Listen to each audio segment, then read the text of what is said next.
திருமணத் தடைகள் நீக்கும் ஸ்ரீ காத்யாயனி தேவி ஸ்லோகம். ஓம் காத்யாயனி மகாமாயே மகாயோகின்யதீஸ்வரி நந்தகோபசுதம் தேவி பதிம்மே குருதே நமஹா.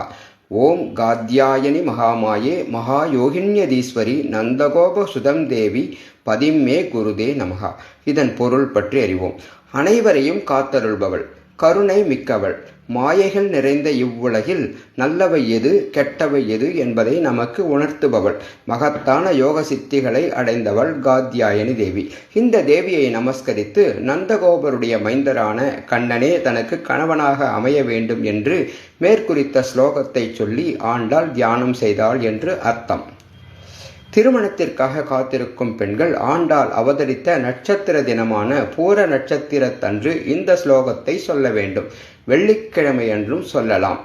ஜாதக ரீதியாக திருமண தடைகள் உள்ள பெண்கள் தினமும் சொல்லலாம். குளித்து முடித்து வீட்டில் தீபம் ஏற்றி காத்யாயனி அம்பிகையை மணக்கண் முன் நிறுத்தி ஒரு 5 நிமிடம் சொல்லலாம். அவர்கள் மனதிற்கு பிடித்த நல்ல வரன் அமைய வேண்டிக் கொள்ளலாம்.